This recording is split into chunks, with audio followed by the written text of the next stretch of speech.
සුබ දවසක් වේවා ක්‍රීඩාලෝලී හැමෝටම 2026 IPL තරඟාවලියේ පස්වන තරඟය ඊයේ පැවැත්වුණේ ලක්නෝ සුපර් ජයන්ට්ස් කණ්ඩායම සහ ශ්‍රී ලංකාවේ පැතුම් නිස්සංක ක්‍රීඩා කරන දිල්ලි කැපිටල් කණ්ඩායම අතර ඉතින් එම තරඟයෙන් ජය ලබා ගැනීමට දිල්ලි කැපිටල් කණ්ඩායම සමත් වුණා. කෙසේ වෙතත් මුලින්ම පන්දුවට පහර දුන් ලක්නෝ සුපර් ජයන්ට්ස් කණ්ඩායම පන්දු අර 18යි පන්දු 4ක් අවසානයේ සියලු දෙනා දැවී ලබාගත හැකි වූයේ ලකුණු 141ක් පමණයි. ඉතින් ලකුණු ලබා ගැනීමේදී ලක්නෝ සුපර් ජයන්ට්ස් කණ්ඩායම වෙනුවෙන් මිචෙල් මාර්ෂ් ලකුණු 35යි පන්දු 28ගෙන් 4 පහර 2ක් සහ 6 පහර 3ක් සමගින් එන් මාක්‍රම්ට ලබාගත හැකි වූයේ ලකුණු 11ක් පමණයි. සමාට් ලකුණු 36ක් ලබා ගැනීමට සමත් වුණේ පන්දු 25කින් 4 පහර 3ක් සහ 1 6 පහරක් ඔහුගේ ඉනිමට ඇතුළත්.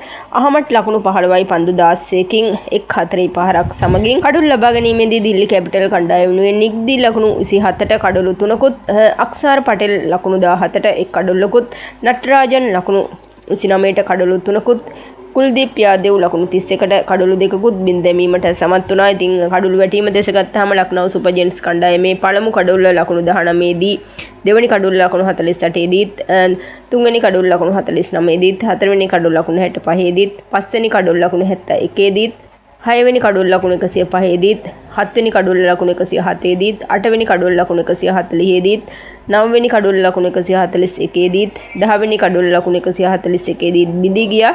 ඉතින් පිළිතුරු ඉනිම ක්‍රීඩා කළ දිල්ලි කැපිටල් කණ්ඩායම පන්දු වාර 17යි පන්දු 1ක් අවසානයේ ජයග්‍රාහී ලකුණු 145 ලබා ගැනීමට සමත් වුණේ කඩුළු 4ක් පමණක් දැවි.